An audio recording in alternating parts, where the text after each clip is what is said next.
On this week's NESN Patriots podcast, we'll discuss the latest Tom Brady retirement rumors, and we'll discuss potential fits in the upcoming 2018 NFL Draft with the Boston Sports Journal's Mike Loyko.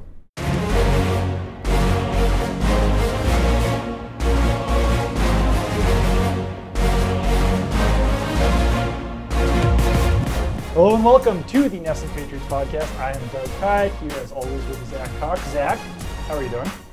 I'm excited. Excited for for the draft to finally be here. Draft prep gets very stale very quickly. It's now finally ratcheting up to the point where it's kind of exciting again because it's so close. But we are not going to start the show with draft talk. No, we will not. With that, we'll have to get pushed off for another few minutes. There was some more drama related to the Patriots that came out this morning. Never ends. ESPN's Adam Schefter reported that Tom Brady is not yet committed to playing in 2018, though he is still expected to play in 2018. So Schefter's report basically said that Brady hasn't given official word whether he's going to play this season or not, even though before the Super Bowl he did say he was going to play in 2018. So it seems like maybe that has changed and now he's waffling a little bit. So there's the Tom Brady retirement drama, there's Rob Gronkowski retirement drama. My theory on both of these is that while a lot of people have said they're not interrelated, I think that both of them just boil down to contracts. I think that Rob Gronkowski wants a sweetening of his deal, which you can certainly understand. Rob Gronkowski made more money in 2017 than he's set to make in 2018, and you can certainly see why that would be a problem for Rob Gronkowski since he just had an all-pro season. He had one of his better NFL seasons. And Tom Brady's only got 2 years left on his contract, and usually when that occurs, when Brady's only got a couple years left, the Patriots will further extend Brady. So I think that both of these guys, they don't want to formally hold out, and this is all theorizing. They don't want to formally hold out. That's bad optics.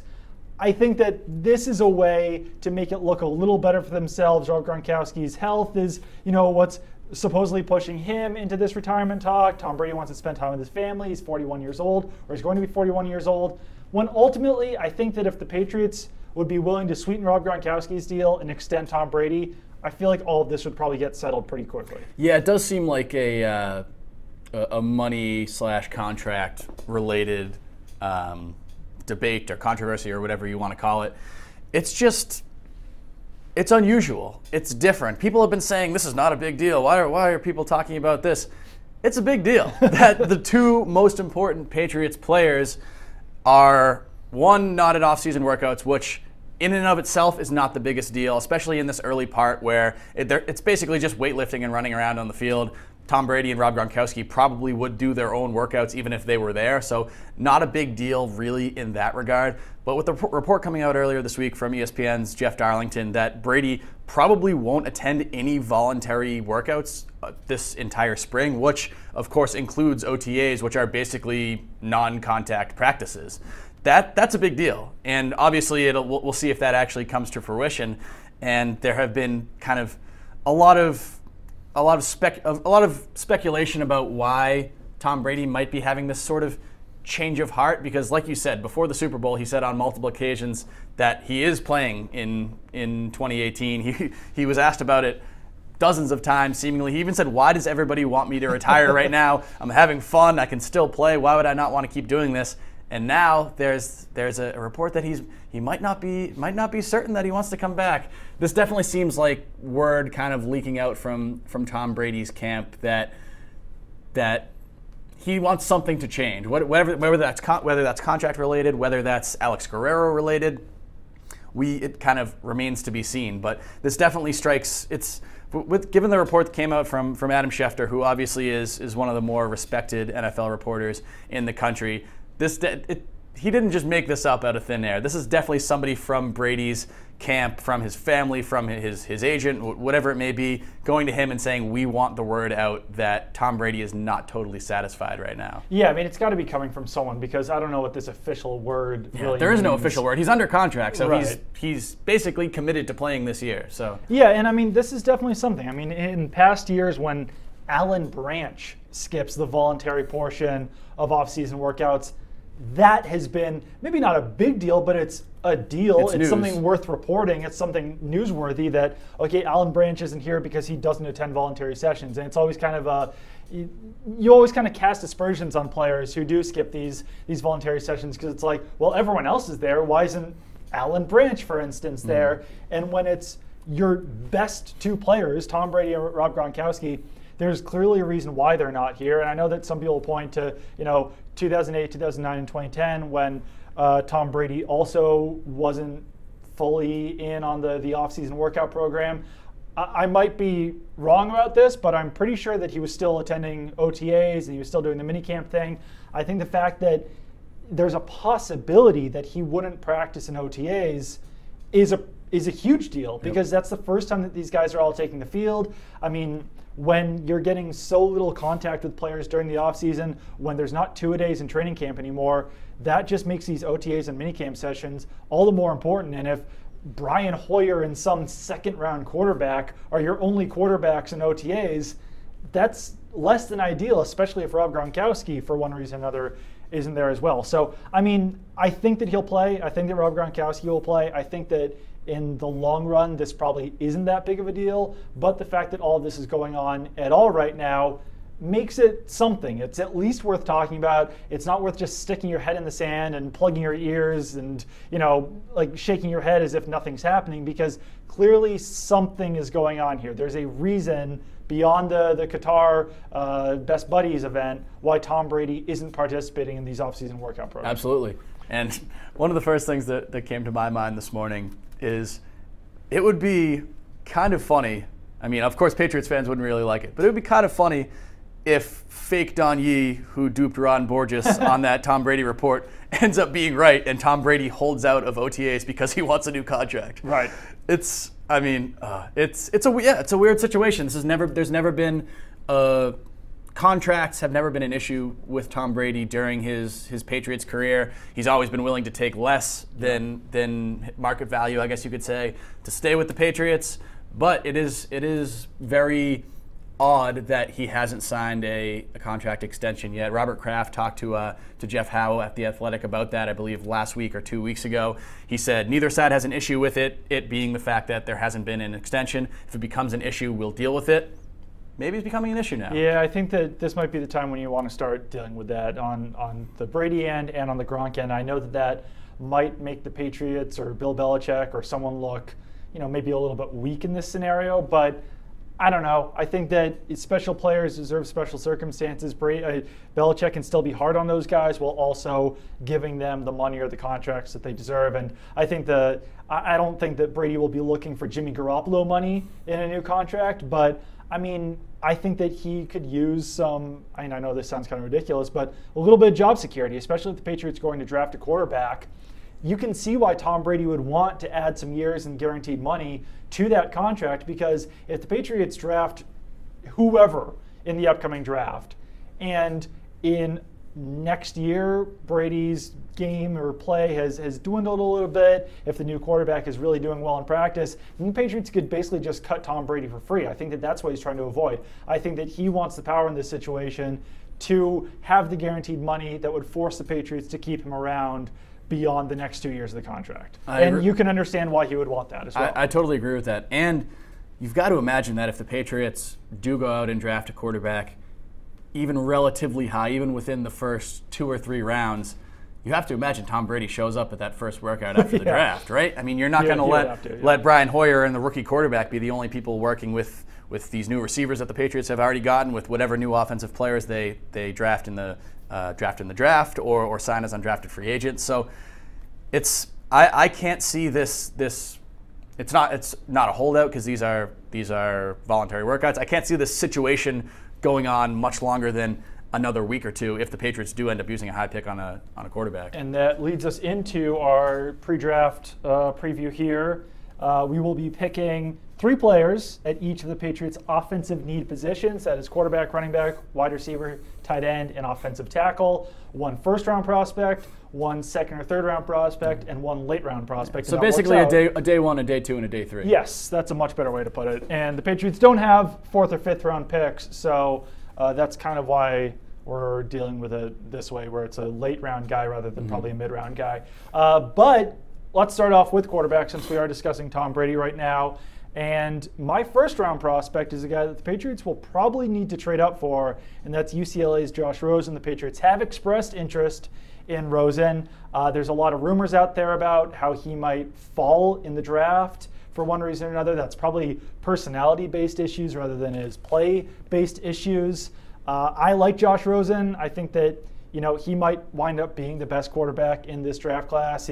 His accuracy is high. He hits all those advanced statistic marks. And I would say that we'll get to him later, but there might be more than one reason why the Patriots are going to bring in the UCLA left tackle a week before the draft or 2 weeks before the draft, rather than just showing interest in Colton Miller. I think that they want to get as much information on a guy like Josh Rosen as possible.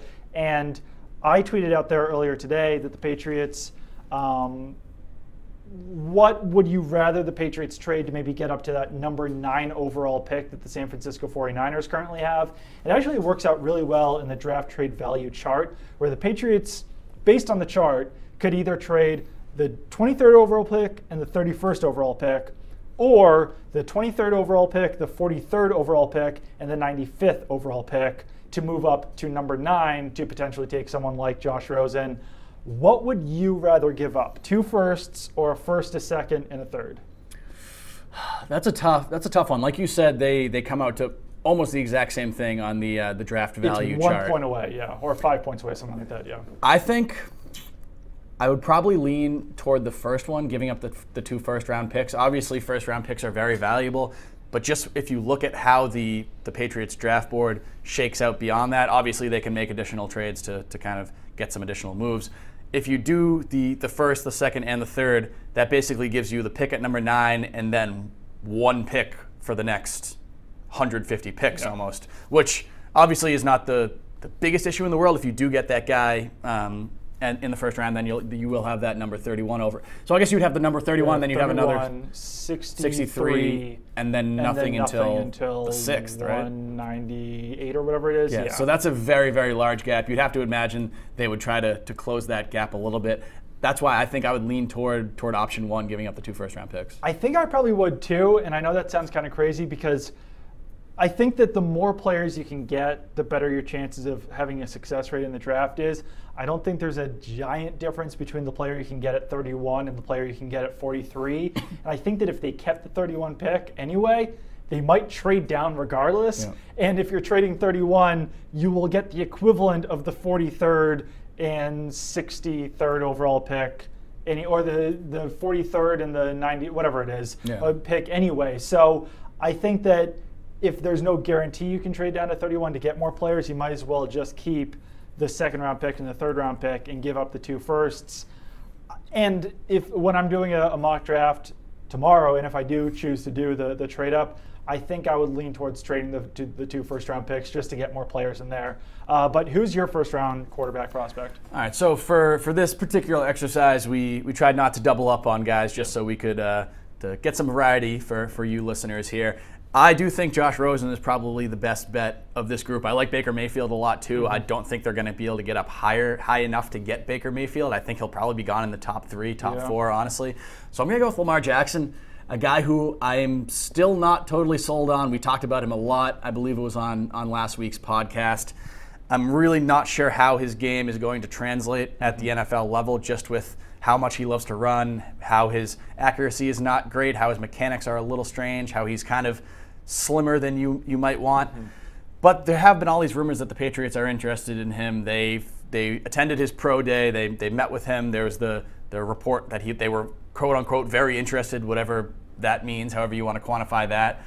And I think I like him more than I like Mason Rudolph. So of those 2 late first round guys, I would lean toward Jackson. Yeah, that would certainly be interesting if the Patriots did take Jackson. I think there are some concerns there, but I also think there's a lot to like about him. My day 2 prospect would be Kyle Aletta. He's kind of been described as Bill Belichick's perfect quarterback because the Navy connections, the lacrosse connections, but there's also a lot to like about his game. I think that one thing that would give me pause about drafting Kyle Aletta potentially with a 43rd overall pick is that the Patriots took Jimmy Garoppolo with what, the 60th overall pick? Something like that. In 2014. And I don't think that Kyle Lauletta is as good as Jimmy Garoppolo. So are you going to be willing to draft Kyle Lauletta 20 picks above where you took Jimmy Garoppolo? Obviously, it's different circumstances. It's different drafts. It's different players involved. But I think there's some arm strength issues with the Lauletta. What was it? 60 seconds. 60 seconds. So it would be about 20 picks earlier. But I think that given the circumstances of needing a quarterback much more in 2018, I still would be willing to pull the trigger on Lauletta at number 43 if the Patriots don't address that need in the first round. Yeah, we talked about variety, but I'm also going with Kyle Lauletta here. I mean, we've talked about this for really the entire pre-draft process about how he really kind of looks like the most Patriots-esque quarterback in this draft class. I don't really subscribe to the comparing current guys to where other guys were drafted just because draft boards look so different in each year. I mean, even if Kyle Lauletta came off at number 43, he still might be the 7th quarterback selected, which is different. I believe Jimmy Garoppolo was the 5th quarterback selected, and he was 20 spots later. So I think it's kind of hard to compare year to year. I was watching a lot of Kyle Lauletta yesterday. I like a lot of what I've seen from him on tape. He ran a very varied offense at Richmond, which is pretty intriguing. He had a lot of just normal drop back passing, but a lot of rollouts, a lot of play action, even did some read option. He's a pretty athletic guy. He even looks more athletic than Jimmy Garoppolo when you're watching him on tape. Not a perfect prospect. He overthrew a lot of deep passes. I know it's interesting that one of the knocks on him is that he doesn't have the strongest arm, but a lot of his misses were long on these deep passes. He threw some kind of inopportune interceptions. But overall, I think he does look like the best bet for the Patriots. He also played, I think, under 3 different offenses in his 3 starting seasons, and one of which he said was pretty similar to what the Patriots run. So certainly an interesting prospect there. My late round guy was Chad Canoff, the Princeton quarterback. Some quick background on him. He was a 3-star recruit out of high school, committed to Vanderbilt, then decided instead to go to Princeton. I think he completed 73% of his passes in the Ivy League level as a senior. He's definitely like a 7th rounder / priority free agent, but he's a 6'4" guy, and if the Patriots draft maybe Lauletta or Lamar Jackson or someone in the earlier rounds, maybe they could double dip and take a guy like Canoff at the end just to see what he has and maybe see if he's worth keeping for the long run over a guy like Brian Hoyer. Yeah, double dipping quarterbacks in this draft is definitely not the worst idea in the world. You saw, especially if you get if the first person picked is someone like Lamar Jackson, you saw what the Redskins did a couple years ago with RG3 and Kirk Cousins, and that ended up turning out pretty well for them, just probably in the way that they didn't really expect. My day 3 guy is Logan Woodside from Toledo. He's an undersized guy, plays with kind of a chip on his shoulder, which he's got all these intangibles that I think Patriots fans would love, but he's also very accurate. He completed 65.1% of his passes at Toledo, not Chad Canoff level, but still pretty darn good. He's known for having a great football IQ, good decision making. He's a guy that would probably be available maybe 6th round, 7th round, and he's not a guy that is going to come in and start on day 1 for any team. He's probably definitely going to need a couple years of seasoning, and with his stature and everything, I don't even know if he would really be a quality NFL quarterback, but I think he's a guy that would be worth taking a chance on late in the draft. Yep, I like Woodside, and yeah, I mean the fact that he's undersized, I think, is the number one kind of knock against him, but there is definitely a lot to like there. Moving on to running back, where we'll probably go through this a little bit quicker. Sure. 1st round prospect. There's really not many options for running back. My guy was Darius Geis. Is that right? Geis. That's going to be a tough one to remember because I think I've thought of it as Geis this entire time. So he's my guy. He's not a perfect fit for the Patriots, but there is definitely some stuff to like there. He fumbled in his career only 1 in 106.8 touches. As a senior, in 2017, he only fumbled once on 255 touches.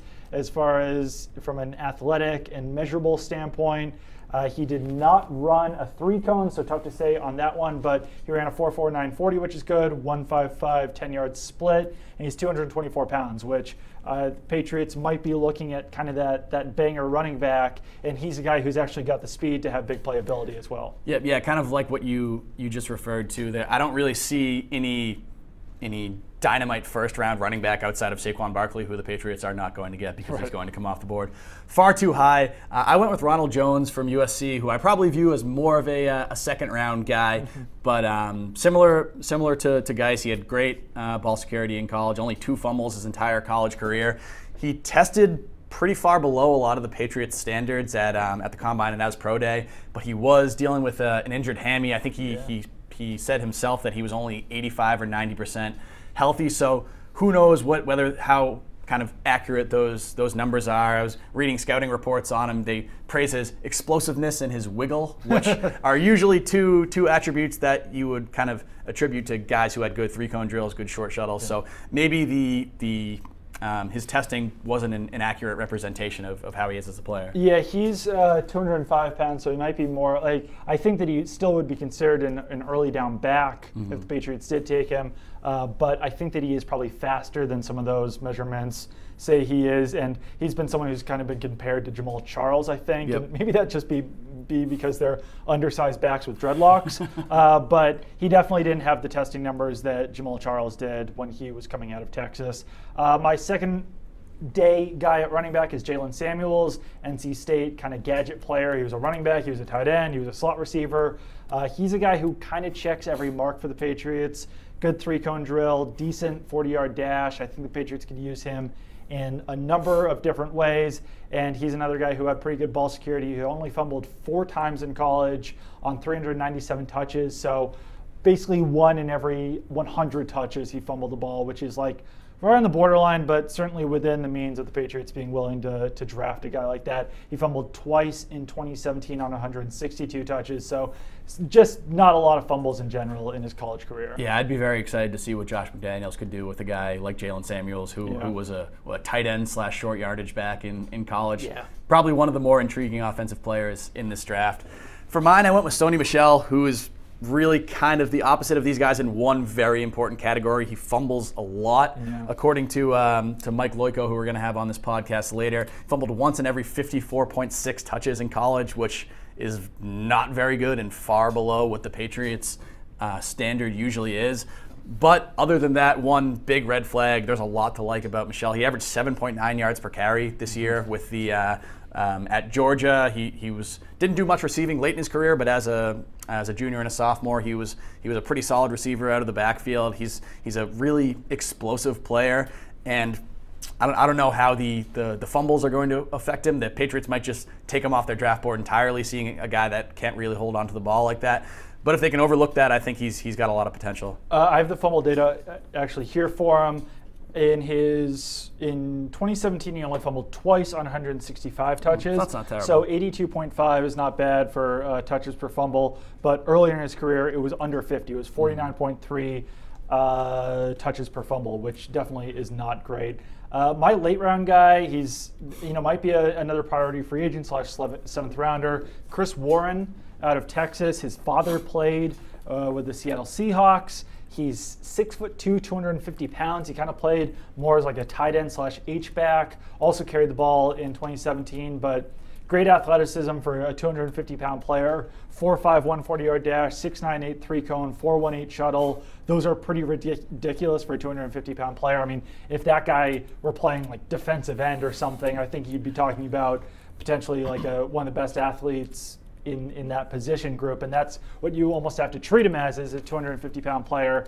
I don't know. He would be a flyer, but the athleticism is definitely there and the size is definitely there.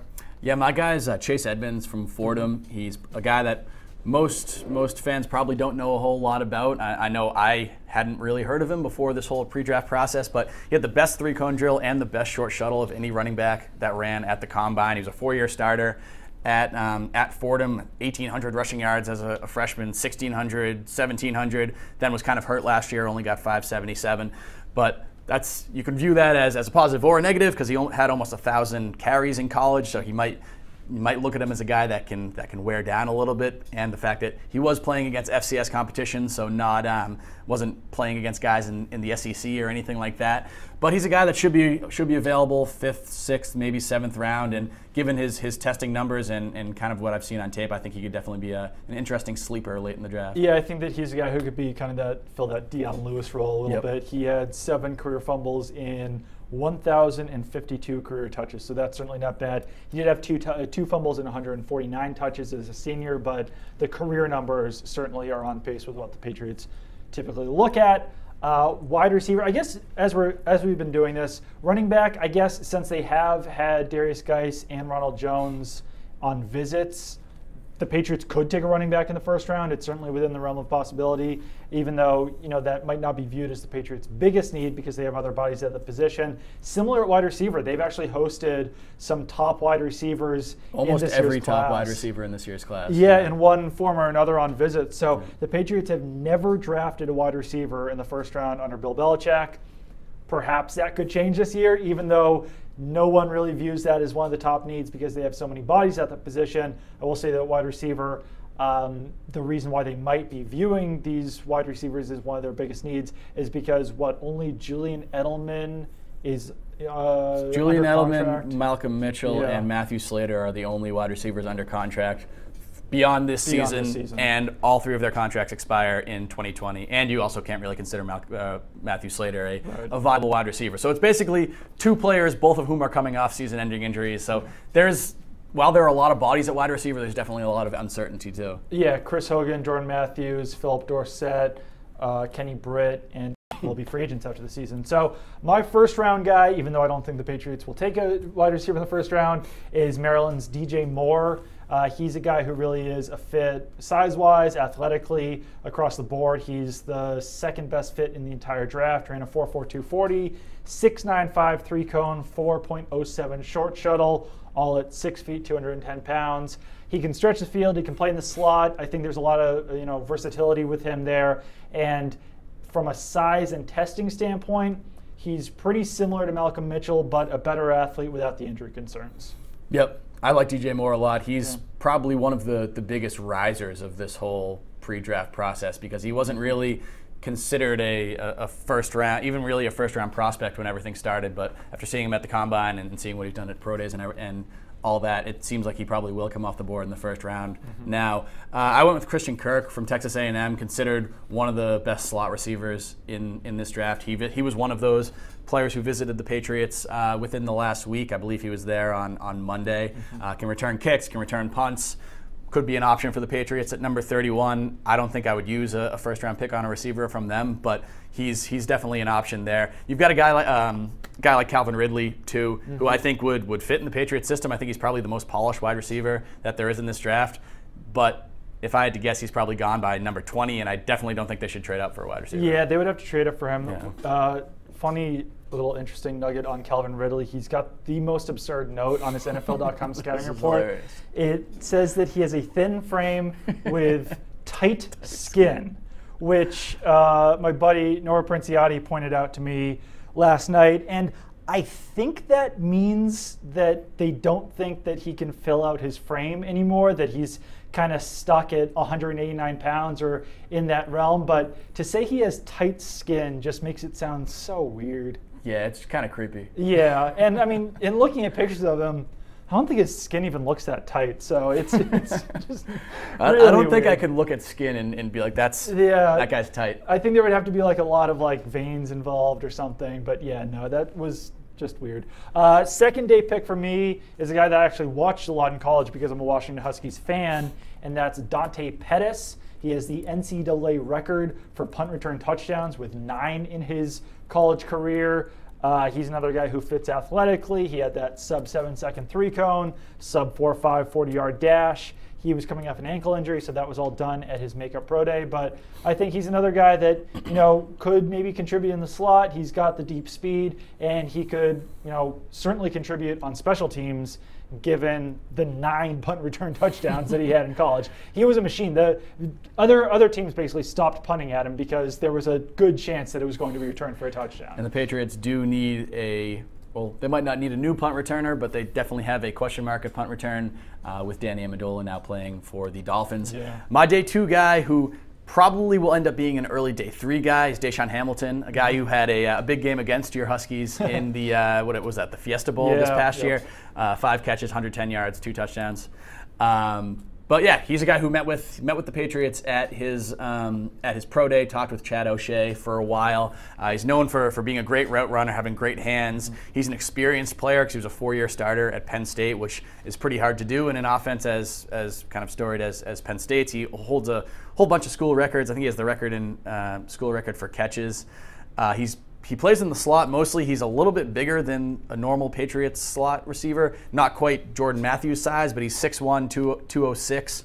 So not a Julian Edelman or a Danny Amendola either. I think he's probably best off coming off the board maybe in the 4th round, but if the Patriots can maybe snag him at the bottom of the 3rd, that might be a good selection. Definitely. My late round guy is the best fit athletically, measurably, basically in the entire draft for the Patriots, and that's Texas Tech wide receiver Dylan Cantrell. The Patriots have gone to the Texas Tech well before with wide receivers, with Wes Welker and Danny Amendola. Cantrell definitely a little bit different than those guys, though. He's 6'3", 226 pounds, so he's basically the size of a linebacker, but he ran a 4.44 at his pro day. He ran a 6.5, 6.3 cone, which I believe was the fastest 3-cone time for any wide receiver at the Combine. A 4.03 20-yard shuttle. So this guy is really a freak athlete. He had an 11.3 broad jump, which is ridiculous. Imagine just jumping forward 11 feet, and a 41-inch vertical. So I'd say it's safe to say that guy can dunk a football.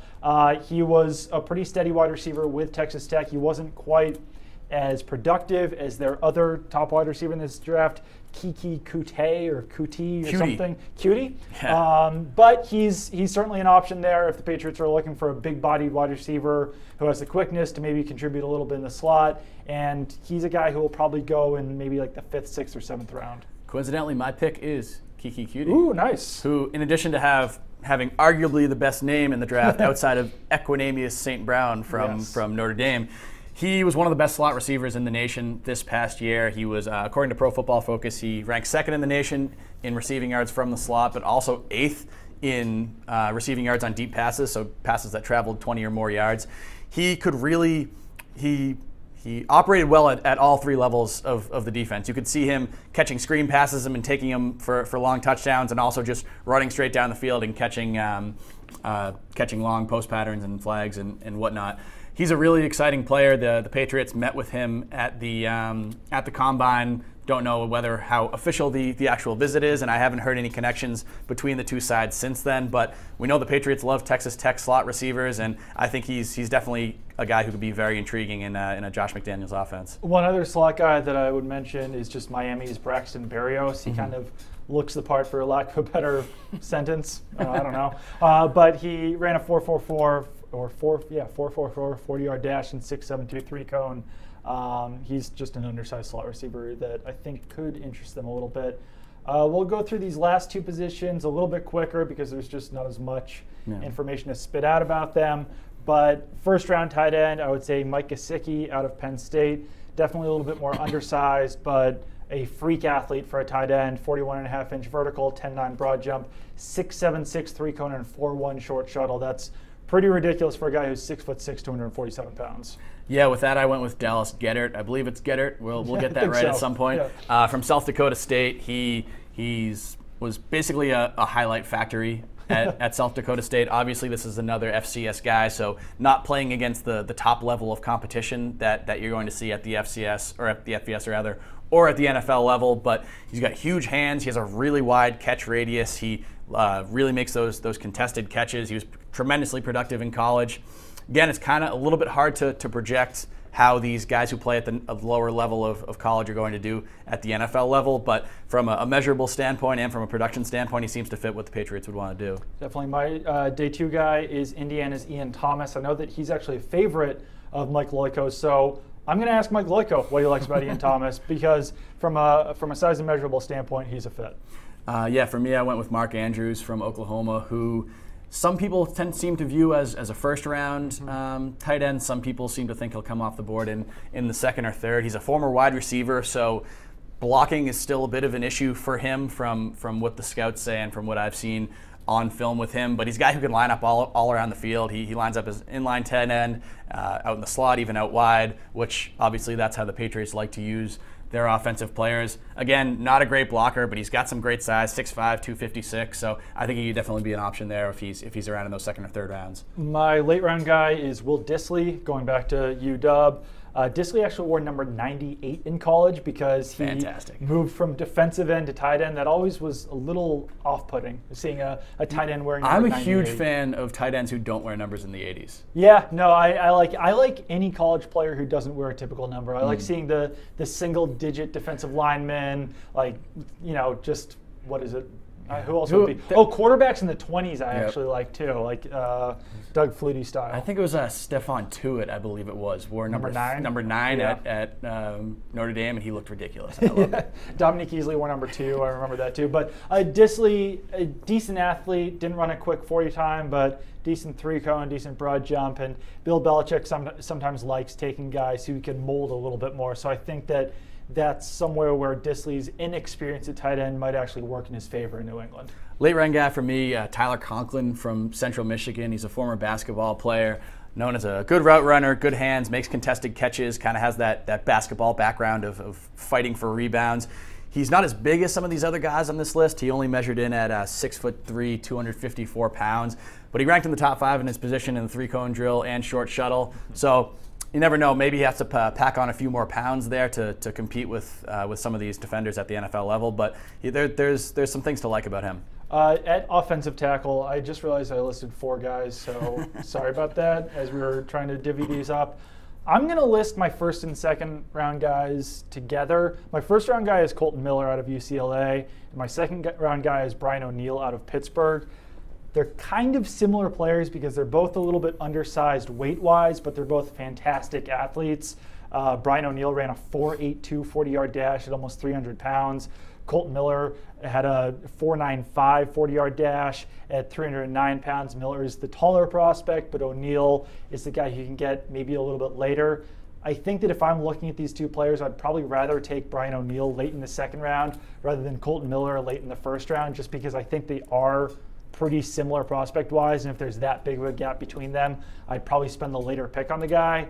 But I think either one of them is pretty similar to Nate Solder from a size and athletic standpoint. I agree. Both of those players would have been on my list here if we weren't trying to get some steal them. We're trying to get some variety in here. Yeah. So day one, I'll go Mike McGlinchey. I think he's probably the most ready NFL tackle right now. I know there are some concerns that he might not be a long-term left tackle in the NFL. A lot of people are saying he might have to move to the right side, but he's definitely an option at pick number 23 there if the Patriots want to go tackle. I think he's a guy that, while there's no guarantee he'd be able to start day one, I think he has the greatest chance of doing that of any guy in this draft.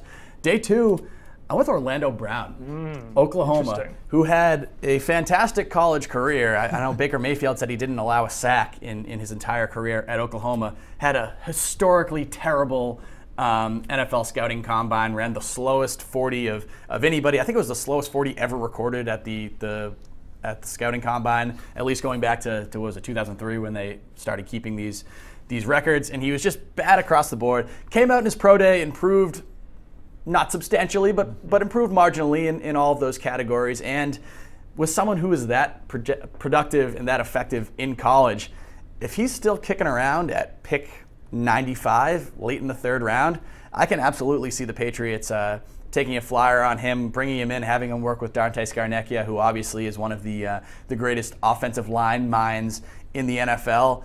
And Brown was a guy people were talking about as a potential top 15 pick before the combine. So I don't know. I think he's an option down there. Yeah, Brown's father is the late Orlando Brown, who started 119 career games in the NFL. Interesting career where he was with the Browns, then moved with the Browns to the Baltimore Ravens, went back to the Browns when they reformed, and then went back to the Ravens. So Browns, Ravens for Orlando Brown. We'll see if Orlando Brown Jr. takes a similar path and gets drafted by either the Browns or the Ravens or the Patriots in this regard. But who is your late round guy? My late round guy was Brandon Parker from North Carolina A&T. He was a 4-year starter in college. Met with Dante Scarnecchia earlier in the draft process. I think he's another kind of developmental guy that the Patriots would want him to sit for a year or two, ideally, and kind of be able to be molded by Scarnecchia and by Bill Belichick and the rest of that system.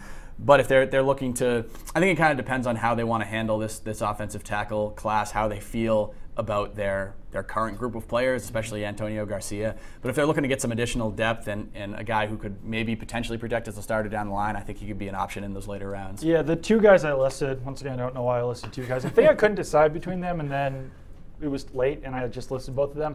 Both have reasons why they might not be drafted by the Patriots. Brett Toth, simply because he went to Army rather than Navy. But he is a great athlete, 6'6", 305, ran a 5'1", 440, 7'4", 3-cone, 4.75 short shuttle. I think that just his athleticism, maybe he actually even gets drafted earlier than the late rounds. The other guy is Desmond Harrison. He got kicked out of a school. I forgot which one it was. Or got suspended. He definitely has some off-field issues. But yeah, he wound up at West Georgia. Another guy who's a little bit undersized, only 292 pounds. I think he weighed in less than 280 at either the Senior Bowl or the Shrine Game. But he's a great athlete, 4.9 40-yard dash, 7.6 3-cone. So certainly some upside in Desmond Harrison, but there's also a lot of question marks, which are why he will probably be pushed down to the later rounds. Yeah, he looks more like a defensive end when you see him, especially out of pads. When we were watching him at the NFL scouting combine, the most unfair part of the combine was when the linemen have to do that mirror drill where they both kind of jump up to their feet, and then one of them pretends to be the defensive lineman, runs back and forth, and the offensive lineman has to shadow him the whole time. Yeah. He was the defender against Orlando Brown. It was not pretty. It was definitely not pretty. I actually like Desmond Harrison a lot. If they can, if those off the field red flags are kind of cleared up, I think he can be an intriguing player. Yeah, definitely. I'm just looking at this here. He was a JUCO, and then he transferred to the University of Texas. That's right. Where he was suspended. Then he spent 2 years out of football before going to West Georgia in 2017. So, like I said, he's an older guy too. He's like 25. Right? Yeah, older guy. A lot of question marks. The size is kind of an issue because the Patriots already have an undersized guy. And Antonio Garcia. So a lot of question marks there, but there's certainly some upside, and he's got some long arms for his size. So certainly intriguing there. Now we will call up Mike Loyko and let him join this pre-draft conversation. All right, we are now welcoming on Mike Loyko, newly of Boston Sports Journal. Congrats on the new gig, Mike. Big news out there today is that, or kind of big news, I guess, is that Tom Brady not fully committed for the 2018 season, still expected to play. What was your reaction to all of this? What's kind of, I guess, your, lack for a better term, your take on this? Well, it just seems like there's something new every day coming out on this. I don't really know how to take it. I really don't put too much stock into it. My kind of opinion on the whole thing is that until I hear otherwise or until I see otherwise that Brady's not going to come back next year, then it kind of just take things as it is and just assume that he will be back. I have a hard time believing that Brady would take it this long into the offseason and leave everything up in the air if he wasn't going to return. I think he has too much integrity. I think the organization is too important for him to just drag it on this far into the offseason, basically the week before the draft, and then just say he's not going to come back. I think his relationship with Kraft is too good for that to happen. So there's definitely stuff going on behind the scenes. I mean, we can't be naive enough to think that there's not. But, the report today is kind of just, I don't put too much into it, just kind of status quo with everything that's going on right now, in my opinion. Well, we are talking about quarterbacks.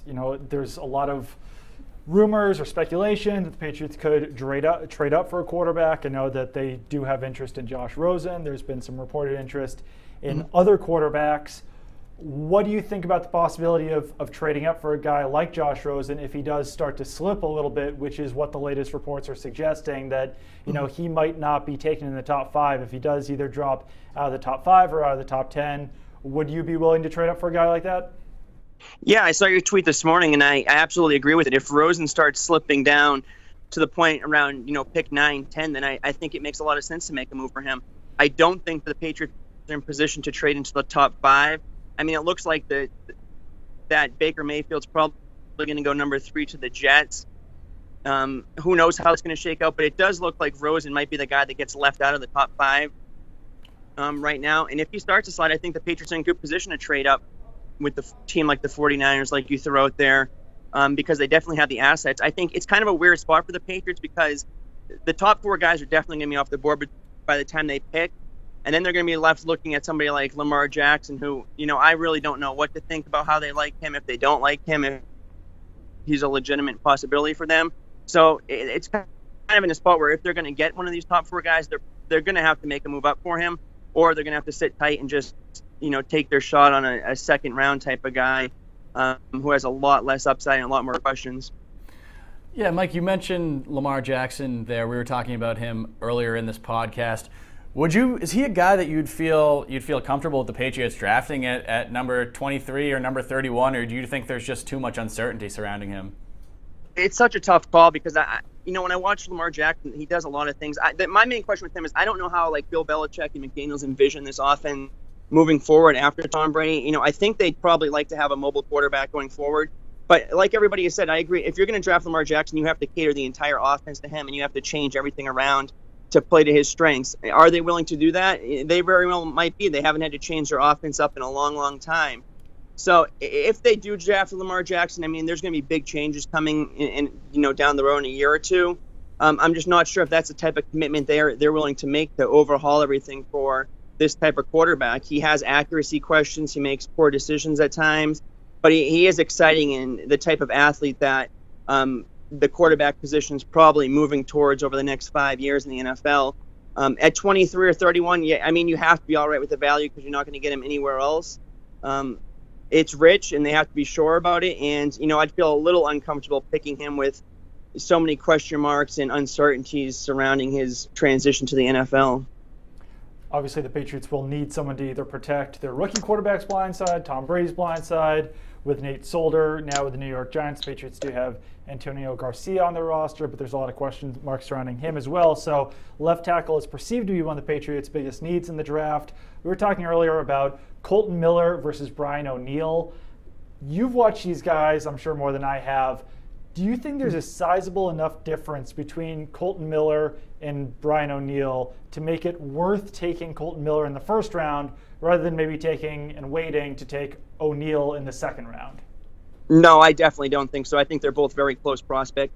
Both guys are athletic. Both guys they're by no means are either one clean left tackle prospects. Both guys are pretty raw and have some pretty bad tape out there. I'd feel much more comfortable waiting until the second round and taking someone like O'Neill than having to use maybe the 23rd pick on Colton Miller. In my opinion, there's really no left tackle if they can't get Mike McGlinchey from Notre Dame at pick 23. There's no other left tackle that I'd feel really excited about picking in the first round. I think both guys need development time and need coaching up. So, I think it would suit the Patriots best to just wait until that second round pick to try to, pick the best offensive tackle available. And I think O'Neill's a great fit for what they do. And I also think that Miller's probably going to go a little bit higher than people think just because of his elite athleticism numbers. Moving on now to a position that's less of a glaring need for the Patriots right now. You could say that it's not even a need at all, considering who the players that are currently on the roster, and that's running back. I was reading your piece on Boston Sports Journal, I believe it was yesterday, about the potential Patriots fits at running back, and I was especially intrigued with the day 2 targets that you identified: Sony Michel, Rashad Perry, Ronald Jones, Nick Chubb, Kalen Ballage, and Royce Freeman. Is there anybody in that group that you feel would be the best fit for the Patriots? It's really tough to say. Putting that together is tough because there's so many intriguing prospects in the day 2 mix that I think would fit the Patriots. But when you dig into them, each one of them has some red flags or some negatives that the Patriots would have to overlook in order to draft them. With Michelle, it's the fumbles. Penny, he hasn't faced great competition. He's kind of stiff as a runner.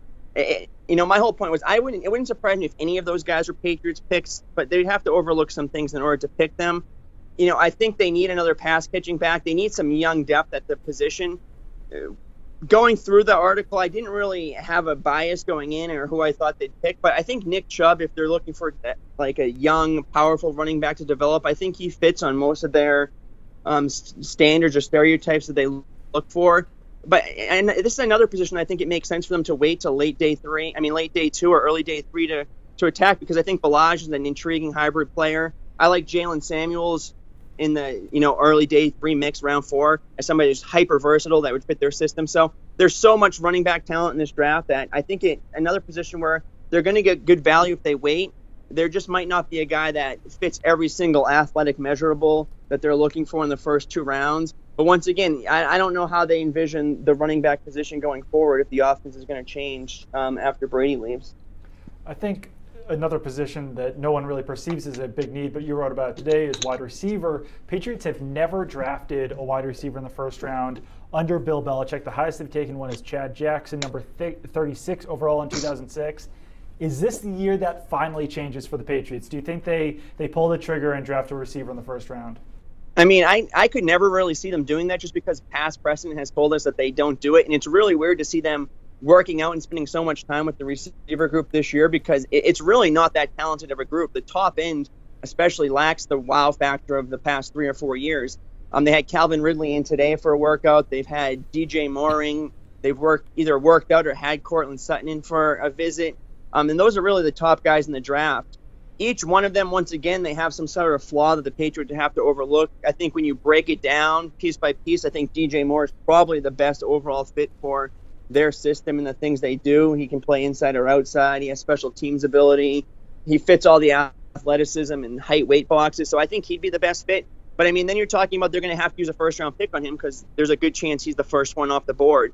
With Ridley, he's such a good route runner. He comes from the Alabama system with the pro style concepts with Brian Daboll last year. But his athleticism, especially his jump numbers, are just so poor. It'd be so out of character for the Patriots to use a first-round pick on somebody with those type of agility and athletic numbers. But once again, it's kind of a different year for the Patriots draft because with 2 first, 2 second-round picks, they have no depth going forward after this year locked up at the wide receiver position. So, I mean, it looks increasingly likely that they're going to pick a wide receiver at some point in the first 3 or 4 rounds. But it would really be a surprise if they picked a first-round wide receiver this year just due to all the factors that we just talked about. I guess one other guy that I just wanted to touch on real quick with you was a tight end. I know that you're kind of high on Indiana's Ian Thomas. He certainly fits the Patriots from an athletic standpoint, from his testing numbers, his size. What do you like about Ian Thomas? I just think he's a super underrated player at this point. He's kind of still flown under the radar despite putting up good athletic numbers at the combine. He wasn't super productive at Indiana. He really had to wait till his senior year to kind of burst out, and even then his production's not outstanding. But he's one of the tight ends that I think could be a combo tight end. I think he can play inline, and I also think he has enough receiving versatility to be a move tight end at times in the NFL. There's enough there on tape as a blocker where you can see him playing in line in the Patriots system. And I just think that he's somebody that has a higher upside in the NFL than what he's shown in college. He's a really intriguing prospect. And to be honest, the tight end position, Hayden Hurst is probably the best, but he's 25. It's another skill position that has a lot of uncertainty and question marks at the top for the Patriots. Definitely, and tight end could be a need for the Patriots, depending on what Rob Gronkowski decides to do in his future. But thank you so much for joining us, Mike. This was great stuff. People can follow you on Twitter at NEPD_Loyko. They can read all your stuff on BostonSportsJournal.com. So thanks again for joining us. We'll talk to you again soon. All right, guys. Thanks a lot. That'll wrap things up for our offensive preview of the 2018 NFL Draft. We will be back next week with the defensive portion going through the top fits that each of the Patriots needs on defense. So you can follow Zach on Twitter at ZachCoxNessen. That's Zach, Z-A-C-K, CoxNessen. You can follow me on Twitter at Doug Kyed. That's D-O-U-G-K-Y-E-D. And keep it on NESN.com for all of your Patriots coverage moving forward.